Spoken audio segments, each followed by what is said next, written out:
Hi friends, this is Shivaram Yadav and welcome to Nozveedu cinema talkies. Friends, ఈ వీడియోలో మీకు నేను సూర్య లీడ్ రోల్ పోషించిన కంగువ మూవీ యొక్క రివ్యూ చెప్తానండి. ఈ మూవీ యొక్క లెంగ్త్ వచ్చేసి సుమారుగా 3 అవర్స్ అండి. స్టూడియో గ్రీన్ ఫిలిమ్స్ మరియు యూవీ క్రియేషన్స్ బ్యానర్పై వంశీ ప్రమోద్ మరియు కేఈ జ్ఞానవేల్ రాజా నిర్మించారండి. డైరెక్టర్ వచ్చేసి శివ అండి. ఈ శివ గారు మనకి తెలుగులో రవితేజతో ఐ థింక్ 'దరువు' అనే మూవీ కూడా తీసినట్టున్నారు.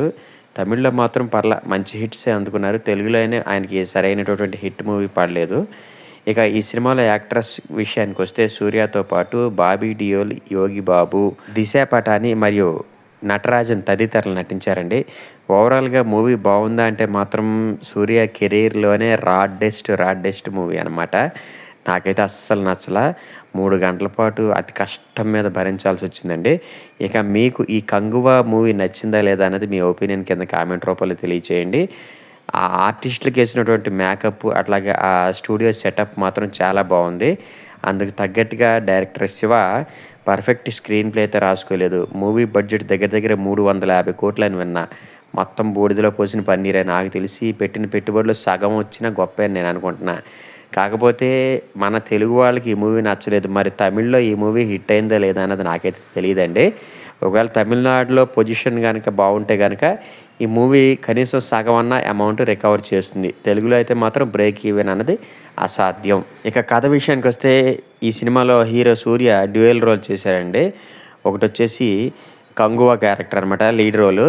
అది 1070 సంవత్సరం ఆ టైంలో రన్ అవుతూ ఉంటుందనమాట. ఇంకోటొచ్చేసి ప్రెజెంట్ అనమాట. ప్రెజెంట్ వచ్చేసి సూర్య క్యారెక్టర్ వచ్చేసి బౌంటీ హంటర్‌గా వర్క్ చేస్తుంటాడు. బౌంటీ హంటర్ అంటే తెలుసు కదండీ! 'కల్కి 2898 ADలో' ప్రభాస్ గారు ఇలాగ క్రిమినల్స్‌ని పట్టించి గవర్నమెంట్‌కి ఇస్తుంటే గవర్నమెంట్ కొంత అమౌంట్ ఇస్తూ ఉంటది కదా! అలాగా ఈ మనవడు బౌంటీ హంటర్‌గా పనిచేస్తుంటాడు. హీరోయిన్ దిశా పటాని కూడా అలాగ బౌంటీ హంటర్‌గా పనిచేస్తూ ఉంటుంది. ఒకప్పుడు వాళ్ళిద్దరూ కలిసే పనిచేసేవాళ్ళు. అఫ్‌కోర్స్ వాళ్ళిద్దరూ లవర్స్ కూడా. కానీ కొన్ని కారణాల రీత్యా ఇద్దరు విడిపోతారనమాట. తర్వాత మరి ఇతనికి హీరో సూర్య లైఫ్‌లోకి అనుకోకుండా కొన్ని మార్పులు జరుగుతుంటాయి. వాటికి ఆ 1070 సంవత్సరంలో ఉన్న కంగువాకి ఉన్నటువంటి లింక్ ఏంటి? కంగువాకి, బాబీ డియోల్‌కి మధ్యలో ఉన్నటువంటి రైవల్రీ ఏంటి? మొత్తంగా కథ సుఖాంతమైందా లేదా అన్నది మీరు మూవీ చూసి తెలుసుకుంటే బావుంటదండి. హీరో సూర్య ఫ్యాన్స్ మనోభావాలు దెబ్బతిన్నా సరే స్ట్రెయిట్‌గా చెప్పేస్తున్నానండి. డైరెక్టర్ శివ ఎంచుకున్నటువంటి కథ మాత్రం చాలా డిఫరెంట్‌గా ఉందండి.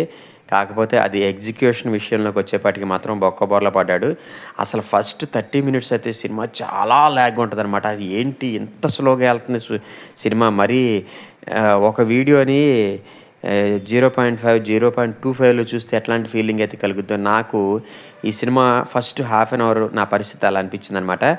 మొత్తంగా చూస్తే డైరెక్టర్ శివకి ఇంత మంచి స్టోరీ ఉన్నప్పుడు ఆయనకి తీయడం చేత కాకపోతే అట్‌లీస్ట్ కనీసం కొంతమంది పెద్ద దర్శకులకైనా ఆ కథ ఇచ్చి లైక్ రాజమౌళి లేదా మణిరత్నం అట్‌లీస్ట్ మన తెలుగులో కూడా ఇట్లాంటి సినిమాలు డీల్ చేసే దర్శకులున్నారు. త్రివిక్రమ్ శ్రీనివాస్ గానివ్వండి, లేక సురేందర్ రెడ్డి గానివ్వండి, పూరి జగన్నాథ్ గారు గానివ్వండి, మంచి స్క్రీన్ ప్లే రాసిస్తారండి. అట్‌లీస్ట్ ఈ దర్శకుల సలహాలు తీసుకునైనా సరే స్టోరీని మంచిగా బిల్డ్ చేసుంటే బాగుండేదనిపించింది. ఓవరాల్‌గా ఈ సినిమాలో ఉన్నటువంటి ప్లస్ పాయింట్స్ ఏంటంటే ఆ యొక్క ఆర్టిస్టులకేసినటువంటి మేకప్, సెట్ డిజైనింగ్ అట్లాగే యాక్షన్ సీన్స్ కూడా చాలా బాగా వచ్చాయండి. ఇవి తప్ప స్టోరీలో ఎక్కడా కూడా ఏ విధమైనటువంటి మలుపుల్ని మనం అస్సలు ఎక్స్‌పెక్ట్ చేయకూడదు. చాలా నీరసం అనిపించింది నాకైతే. రివ్యూ చెప్పాలి కాబట్టి 3 గంటల సినిమాని భరించానండి. మధ్యలోనే వచ్చేద్దాం అనిపించింది లేదంటే నాకైతే. ఇక యాక్టర్స్ యొక్క పెర్ఫార్మెన్స్ విషయానికొస్తే కంగువ మరియు బౌంటీ హంటర్ 2 రోల్స్‌లోనూ హీరో సూర్య తన బెస్ట్ ఇచ్చాడండి. మరీ ముఖ్యంగా కంగువ క్యారెక్టర్ ఉన్నంత సేపు కూడా చాలా బాగా ఆకట్టుకుంటుంది.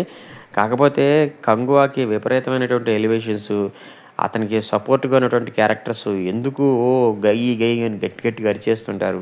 అది నార్మల్‌గా కూడా ఆ డైలాగ్‌ని చెప్పొచ్చు. కానీ గట్టిగా కంగువ అని అరిచి మరీ చెప్తుంటారు. నాకైతే ఆ టైప్ ఆఫ్ డైలాగ్ డెలివరీ అస్సలు నచ్చల. ఆ డైలాగ్స్ వస్తుంటే ఆడియన్స్ అంత సీరియస్ సన్నివేశాన్ని కూడా చుట్టుపక్కల పగలబడి నవ్వటం నేను గమనించానండి. మేబీ మీకు ఆ టైప్ ఆఫ్ డైలాగ్స్ సీరియస్‌గా అనిపించి మీరేమన్నా కనెక్ట్ అయ్యారా అన్నది మీ ఒపీనియన్ కింద కామెంట్ రూపంలో తెలియజేయండి. ఓవరాల్‌గా హీరో సూర్య కోసమైనా సరే జస్ట్ ఒకసారి చూడొచ్చా అంటే మాత్రం అది ఇక మీ సాహసాన్ని బట్టి ఉంటది. నేనైతే భరించలేనండి.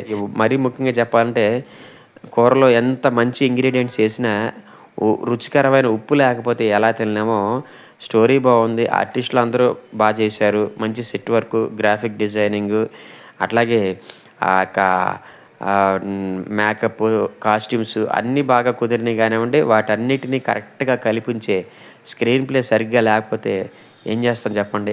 అన్నీ ఉన్న అల్లుడు నోట్లో శని అంటారు చూడండి. ఈ యొక్క స్క్రీన్ ప్లే విషయంలో కూడా ఇక్కడ జరిగింది అదేనండి. ఏదేమైనా సరే డైరెక్టర్ శివ అందించిన పూర్ స్క్రీన్ ప్లే వల్ల ఒక మంచి స్టోరీ వేస్ట్ అయిందని చెప్పాలి. ఇక హీరోయిన్ దిశా పటానీని జస్ట్ స్కిన్ షోకి మాత్రం వాడుకున్నారనిపించింది. బాబీ డియోల్‌కి కూడా యాక్టింగ్ పరంగా అంత స్కోప్ లేదు. ఓవరాల్‌గా చూసుకుంటే హీరోయిన్ దిశా పటాని మరియు బాబీ డియోల్ ఇద్దరికీ కూడా ఇంకొంచెం బెటర్ సీన్స్ రాసుంటే బాగుండేదనిపించింది. మిగతా ఆర్టిస్టులు కూడా పర్లేదండి. తమకున్నంతలో న్యాయం చేశారని చెప్పాలి. ఇక టెక్నికల్ డిపార్ట్‌మెంట్ విషయానికొస్తే డీఎస్‌పీ అందించినటువంటి సంగీతం నాకైతే ఓకే. ఓకే అనిపించింది. మరీ ముఖ్యంగా కొన్ని కొన్ని సన్నివేశాల్లో అయితే ఆ యొక్క సీన్‌కి మించి మరీ ఓవర్ ఎలివేట్ చేసేలాగుంది. టోటల్‌గా ఈ యొక్క మ్యూజిక్, బీజీఎం ఓకే. ఓకే అని చెప్తాను. సినిమాని మరీ డిస్టర్బ్ చేసేలాగా అనిపించింది కొన్ని కొన్ని చోట్ల ఆ మ్యూజిక్. వెట్రి పళనిస్వామి గారి సినిమాటోగ్రఫీ కూడా బావుందండి. ఆ 11th సెంచరీ లుక్ మరి ప్రెజెంట్ జనరేషన్‌కి తగ్గట్టుగా చాలా మంచి స్క్రీన్ ప్లే అందించారాయన. ఇక నిషాద్ యూసుఫ్ గారు అందించినటువంటి ఎడిటింగు నాకైతే నచ్చలేదండి. ఓవరాల్‌గా చూసుకుంటే పూర్ ఎడిటింగ్ అని చెప్తాను. స్క్రీన్ ప్లే పూర్‌గా ఉంది. దానికి తగ్గట్టుగా ఎడిటింగ్ కూడా చాలా వీక్‌గా ఉంది. ఓవరాల్‌గా మూవీ లెంగ్త్ ఒక 10, 15 మినిట్స్ తగ్గించుంటే బాగుండేదనిపించింది నాకైతే. ఇక డైరెక్టర్ శివ గారి విషయానికొస్తే ఆయన ఎంచుకున్నటువంటి సబ్జెక్ట్ చాలా మంచిదండి. కానీ దానికి తగ్గట్టుగా మంచి స్క్రీన్ ప్లే పడుంటే మాత్రం మూవీ ఎక్కడికో ఎళ్ళేది. రిలీజ్‌కి ముందు ఈ సినిమా మీద విపరీతమైనటువంటి హైప్ క్రియేట్ అయింది. ఆ హైప్‌ని ఆయన క్యాష్ చేసుకోలేకపోయాడు. ఏదేమైనా సరే తమిళ ఇండస్ట్రీ నుంచి ఈ సినిమా అయినా సరే కనీసం 1000 కోట్లు కొట్టుద్దేమని చెప్పేసి చాలా ఆశగా ఎదురు చూసారు ఆడియన్స్. ఓవరాల్‌గా తమిళ ప్రేక్షకుల ఆశని అడియాసలు చేసింది ఈ మూవీ. ఇక ఈ సినిమాకి నేనిచ్చేటటువంటి రేటింగ్ వచ్చేసి 2.5 అండి. నా ప్రజెంటేషన్ గనక మీకు నచ్చినట్లయితే ఈ వీడియోని లైక్ చేయండి, షేర్ చేయండి. మీ ఫ్రెండ్స్ అండ్ ఫ్యామిలీ మెంబర్స్ చేత కూడా మన యూట్యూబ్ ఛానల్ కొంచెం సబ్స్క్రైబ్ చేయించండి. థ్యాంక్ యూ అండ్ జై హింద్.